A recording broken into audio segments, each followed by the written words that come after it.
WhatsApp guys, every detail you missed in toxic teaser. Toxic का जो teaser आया था इंट्रोड्यूसिंग राया, उसमें क्या क्या डिटेल मिस करी हमने, इसने पूरी दुनिया ने देखते भाई बताएगा। उस वीडियो का लिंक है डिस्क्रिप्शन में। 1 2 3 गो। अब यहाँ क्रेजी तरीके से ये ऐसे कार आती है और पेड़ में क्रैश हो जाती है। अब यहाँ कार के नंबर प्लेट पे ध्यान दो, GDD03691। ये क्यों मैंने हाईलाइट किया, बिकॉज ये नंबर प्लेट बहुत ही क्रूशियल है। ये ना कि सिर्फ फिल्म के टाइमलाइन बल्कि फिल्म के कोर प्लॉट को लेकर भी एक आइडिया हमें दे सकता है। फिर यहाँ इवेंचुअली राया सबको मारेगा एंड मोस्ट प्रोबेबली इसे भी। लेकिन यहाँ पर एक और ट्विस्ट है जो कि पॉसिबल है एंड आई गेस काफी लोगों ने इसको मिस भी कर दिया।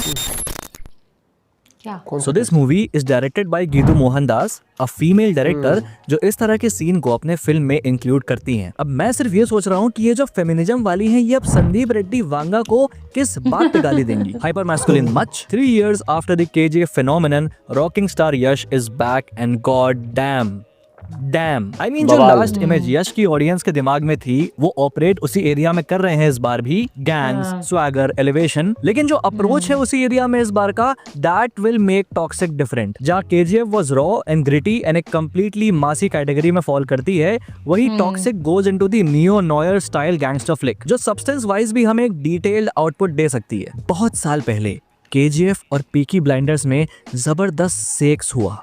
9 महीने बाद जो आया उसका नाम पड़ा toxic and I mean this in a very good way. Basically ये good combo of commercial elements plus good story, screen play etcetera हमको इस फिल्म में देखने को मिल सकता है। आई मीन एटलीस्ट मैं ये एक्सपेक्ट कर रहा हूँ। हाँ, येट अगेन है लोग ऐसे नमैट बोल रहे हैं, सॉफ्ट ऑन बोल रहे हैं। ये चीज बर्थडे पीक के टाइम पर भी कुछ लोगों ने बोली थी और इस बार भी बोल रहे हैं। मैंने तब भी अग्री नहीं किया था और मैं इस बार भी इस चीज से अग्री नहीं कर रहा हूं। Again, this is my personal opinion, of course. The visuals, the color grade, aesthetics, they are absolutely great to watch. And let me remind you कि धुरंधर को भी सस्ता एनिमल बोला गया था जब उसका टीजर आया था पहली बार। बाकी तुमको पता है क्या हुआ? और कुछ लोग तो, कुछ अनोखे लोग, मतलब कि अभी उनका फेवरेट एक्टर इसमें होता तो भाई उनको गूज़बम्स आ जाते, गूज़बम्स। ठीक है ना?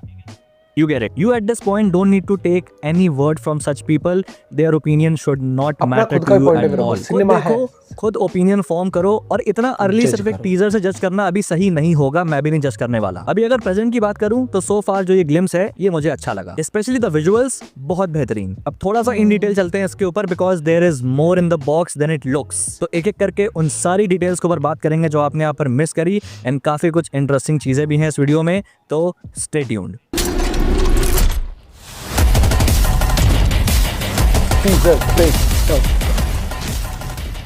तो टीजर शुरू होता है ऐसे ग्रेवयार्ड से जहाँ किसी का फ्यूनरल चल रहा होता है एंड फिर ऐसे ढेर सारी कार्स एंटर होती हैं जो होती हैं इस बंदे की, who is most probably a gangster या हम कहें क्राइम बॉस, जो अपने बेटे के कॉफिन के साथ आया है as he clearly states here. Also देखो वो ये भी पूछता है कि do you think he will come? Obviously Yash के कैरेक्टर को रेफर करते हुए अब यहाँ पे काफी सारी पॉसिबिलिटीज आती हैं। अब देखो यहाँ जब वो ये पूछता है कि वो क्या आएगा तो उसके बाद क्या डायलॉग फॉलो होता है कि कोई इतना इनसेन, इतना सनकी नहीं हो सकता। तो पहली पॉसिबिलिटी ये है कि यहाँ इसके बेटे की डेथ के लिए यश का ही कैरेक्टर रिस्पॉन्सिबल हो सकता है। माइट भी वो एक राइवल है इस बंदे का एंड उसी ने उसके बेटे को मारा है। काइंड ऑफ एक लाइन क्रॉस हो गई यहाँ पे, जस्ट लाइक इन धुरंधर कि बच्चे को नहीं मारना चाहिए था वाला। और अब ही इज आस्किंग कि क्या इसके बाद भी वो उन पे हमला करने की जरूरत करेगा। दूसरी पॉसिबिलिटी है कि भाई यश और इस बंदे के बीच में एक ऑन गोइंग गैंग वॉर चल रही है एंड उसी गैंग वॉर के बीच में किसी और वजह से इसका बेटा मर जाता है एंड ये बस होप कर रहा है कि एटलीस्ट उसके बेटे के फ्यूनरल को वो शांति से कर लेने दे। इस वक्त कोई हमला या उनके अगेंस्ट कोई भी ऐसी चीज ना करे। आर हीरो बीइंग हीरो उसके सबसे लोएस्ट पॉइंट पे उसे अटैक करने आ जाता है। हरामी है प्योर वाला। तीसरी पॉसिबिलिटी है कि यश इसी गैंग का मेंबर है who has gone against him. ये पॉसिबिलिटी आती है due to the similarity in Yash's appearance, वही ब्लैक क्लोथिंग एंड ऑल इन्हीं गैंग मेंबर्स की तरह। अब यहाँ क्रेजी तरीके से ये ऐसे कार आती है और पेड़ में क्रैश हो जाती है। अब यहाँ कार के नंबर प्लेट पे ध्यान दो, GDD03691। ये क्यों मैंने हाईलाइट किया, बिकॉज ये नंबर प्लेट बहुत ही क्रूशियल है। ये ना कि सिर्फ फिल्म के टाइमलाइन बल्कि फिल्म के कोर प्लॉट को लेकर भी एक आइडिया हमें दे सकता है। अब जो बर्थडे पीक आया था उसमें मैंने ये बताया था कि ये फिल्म गोवा में सेट होगी 1980s के अराउंड। अब यहाँ पर इस नंबर प्लेट के फॉर्मेट पर ध्यान दो अगर,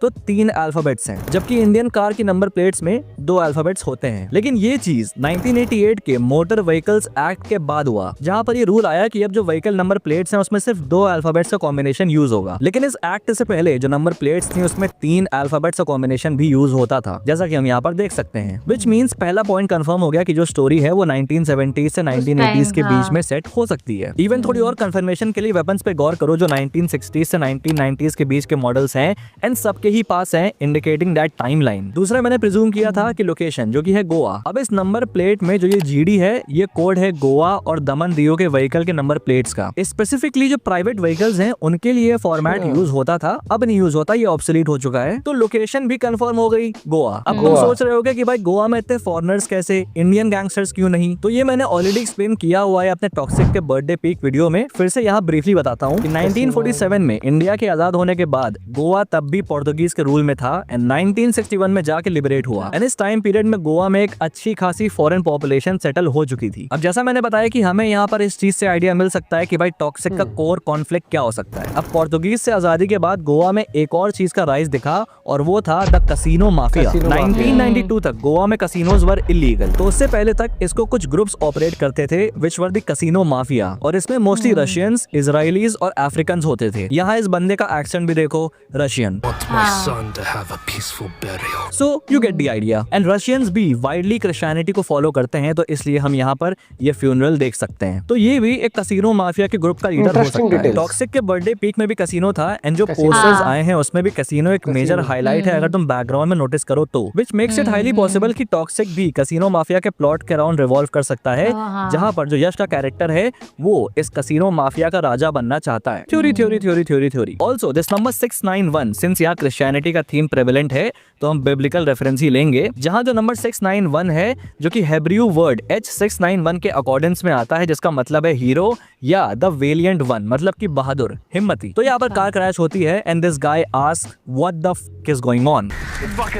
भाई की हो रहा है अंदर एक्चुअली, सही हुआ। अब इस व्हीकल को भी देखो, ये एक ब्लैक हर्ट्ज कार है 1961 मॉडल। इस कार का जो ऑफिशियल यूज है वो होता है कॉफिन्स को ले जाने के लिए। ये दरवाजा जो पीछे वाला जो है इसी में कॉफिन को रखते हैं। अब जिस कार में जीवन खत्म होने के बाद इंसान अंदर जाता है उसी कार के अंदर जीवन पैदा करने वाली हरकतें हो रही हैं। लेकिन यश से पहले एंट्री होती है इन भैया जी की, जो ऐसे आते हैं और डेटोनेटर को अटैच करते हैं कार से। अब इस आदमी के सर पे गौर करो तो एक वेल्डर गॉगल हम देख सकते हैं, अगेन ओल्ड मॉडल, इंडिकेटिंग कि ये काइंड ऑफ एक मैकेनिक है। एंड जिस तरह से he is handling the bomb, most probably एक बॉम्ब एक्सपर्ट भी हो सकता है। अब इसने डेटोनेटर को यहाँ ऐसे कार में फंसा दिया और यहाँ पे आता है टीजर का सबसे अनएक्सपेक्टेड मोमेंट, रॉकी भाई बिकम्स हॉर्नी भाई। 2 मिनट साइलेंस फॉर दोज जिन्होंने फैमिली के साथ टीवी पर इस टीजर को देखा। आई एम आल्सो सीइंग कैसे अनफेवरेबल रिएक्शंस आ रहे हैं इस पार्ट पे कि भाई इसकी जरूरत क्या थी, क्या ये बहुत ज्यादा अननेसेसरी था। मेरे हिसाब से दिस इज एविडेंट पहले टीजर से कि फिल्म का टोन कैसा होने वाला है। ये गैंगस्टर फिल्म थोड़े से एडल्ट वाले स्पेक्ट्रम में आती है। एंड अगर यश के कैरेक्टर के हिसाब से भी देखो तो इट इज वेरी एप्ट। एक गैंगस्टर, एक क्रिमिनल जो फिजिकल प्लेजर ऑब्टेन कर रहा है, from writing as well as visual point of view I think there is nothing wrong. जो फिल्म है वो एडल्ट ऑडियंस के लिए बन रही है एंड हेट करने के चक्कर में कोई इस बात पे ध्यान ही नहीं दे रहा है कि इस सेक्स सीन को कितना क्रिएटिवली यूज किया गया है। मतलब the concept of a bomb detonator attached to a funeral car, जिस फ्यूनरल कार के अंदर सेक्स हो रहा है और उससे जो कार हिल रही है वो ही इस डेटोनेटर को ट्रिगर करेगी। This is not something a sane mind would think and I believe it is creative and stylish as hell and I simply can not ignore the visual cues, जैसे कि ये TNT वाला detonator के reflection देखो। तू समझा? हाँ भाई, उन्होंने डिटेल में उस तरीके से ले गए। The final push creating the parallel with the trigger. Okay भाई, ओके फाइन, देखिए मैं इसके ज्यादा कुछ नहीं बोलने वाला। Finally the trigger goes boom, चारों तरफ धमाका, सारे गैंग मेंबर्स इधर से उधर। अब ये फ्रेम देखो, ये ग्रीविंग स्टैचू है जो ग्रेवयार्ड में होता है कब्रों के पास, जो लॉस और उससे एसोसिएटेड दुख को सिंबलाइज करता है। अब ये जो स्टैचू है ये आपने काफी हॉलीवुड फिल्मों में भी देखा होगा। सिनेमैटिक कॉन्टेक्स्ट में ये स्टैचू फिल्म में एक मेजर डेथ या फिर एक टर्निंग पॉइंट को सिंबलाइज करता है यूजुअली, जो आई बिलीव यहाँ पर होगा इस आदमी की डेथ, जो एक मेजर टर्निंग पॉइंट साबित हो सकती है इस फिल्म में। अब finally Yash AK Raya comes out of the car. यहाँ उसके हाथ पे हम टैटू देख सकते हैं, एक 2 मुहे बर्ड का। वेल ये जो है ये एक सेक्रेड बर्ड है कर्नाटका के कल्चर में, जिसका नाम है गंधबेरुंडा। ये बर्ड सिंबलाइज करती है इमेंस पावर को and Raya being a powerful character and Yash being a Kannada actor, उसके हाथ में ये tattoo, a very great detailing. इतना ही नहीं, नीचे देखो तो ये ड्रैगन से ऐसे ये इन्फिनिटी का सिंबल बन रहा है एंड गंधबेरुंडा जो कि पावर का सिंबल है उसके नीचे नीचे इन्फिनिटी का symbol might indicate infinite power for our protagonist. इतना ही नहीं, इसके दूसरे हाथ में हम ऐसे डबल एरो का टैटू देख सकते हैं। ये एक वाइकिंग सिंबल है जिसका मतलब होता है create your own reality. Again राया के कैरेक्टर को कॉम्प्लीमेंट करता हुआ। ऑल्सो जो राया नाम है कन्नडा में इसका मतलब होता है रूलर, तो मतलब नाम में भी कैरेक्टर ट्रेट्स हैं। फिर एकदम पूरे स्वागर के साथ आगे बढ़ते हुए आई ऑल्सो लव दिस उजियाई वाला शॉट, अनरियलिस्टिक लेकिन बहुत स्टाइलिश। काफी क्वर्की आइडियाज का यूज मुझे यहाँ पर दिख रहा है जो मुझे काफी पसंद आ रहा है। And here is Yash as Raya, full swagger. कुछ भी कहो, ये जो गैंगस्टर वाला स्वैगर है, Yash is one of those actors in the Indian film industry जो टेलर मेड है ऐसे कैरेक्टर्स के लिए। The way he sports the look, the way he carries the swagger is just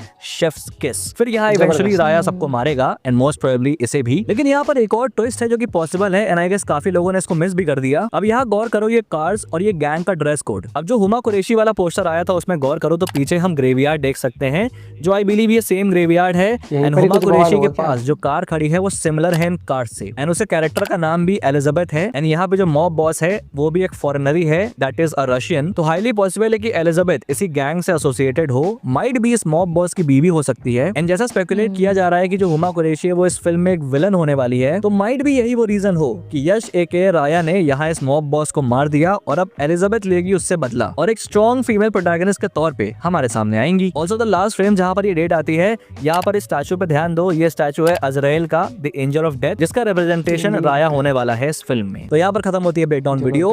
and जैसा मैंने कहा कि ये मेरा पर्सनल ओपिनियन है कि मैंने इस टीजर में कुछ भी ऐसा ग्रेवली प्रॉब्लमैटिक नहीं पाया। और अभी सिर्फ इस टीजर से ही बहुत कुछ है जो अज्यूम नहीं किया जा सकता कि भाई जैसा लोग कह रहे हैं कि ये केजीएफ रिप ऑफ है, दूसरे स्किन में केजीएफ है, रॉकी भाई इन अ पैरेलल वर्ल्ड, हम अभी नहीं कह सकते इस बारे में कुछ भी। क्लैश भी इसका धुरंधर से हो रहा है पार्ट 2 से, जो आई बिलीव हाईली डोमिनेट करने वाली है नॉर्थ में। लेकिन फिर भी इन दोनों में कंपैरिजंस आर नॉट जस्टिफाइड। धुरंधर अलग जॉनरा है, ये अलग है। इनफैक्ट इस तरह से देखो कि 19 को यू गेट वैरायटी। बाकी फर्दर अभी इसके ट्रेलर्स वगैरह जब आएंगे तो हमको और आइडिया मिलेगा कि भाई सब्सटेंस के मामले में ये फिल्म और क्या ऑफर करने वाली है और कितनी इन डेप्थ होने वाली है, कितनी शैलो। जो भी जैसा भी होगा, hoping for the best. I have trust in Geetu Mohandas. तो भाई यहाँ पे खत्म होती है टॉक्सिक की टीजर ब्रेकडाउन की वीडियो। बाकी अगर तुम्हें डिटेल्स पसंद आई हैं तो भाई लाइक। काफी डिटेल थी, जैसे वो नंबर प्लेट वाला वो बहुत अच्छा पकड़ा भाई ने, वो जो डिटेल्स निकाली कि गोवा की थी उस टाइमलाइन के हिसाब से। कसिनो वाला एंगल तो लग ही रहा था स्टार्टिंग से जब मैंने देखा था।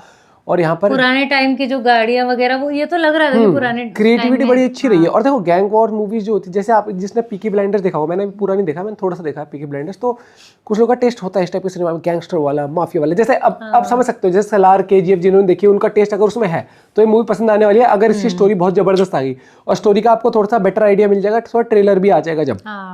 और no doubt colour grading high level पर शूट हुई है, बहुत गजब तरीके से कैमरा एंगल्स लिए हुए हैं और लार्जर देन लाइफ कैरेक्टर को आपने दिखाया है। और मतलब फीमेल कास्ट है जिसमें एक से बढ़कर एक फीमेल कास्ट वो है, मतलब कि धुरंधर टाइप है।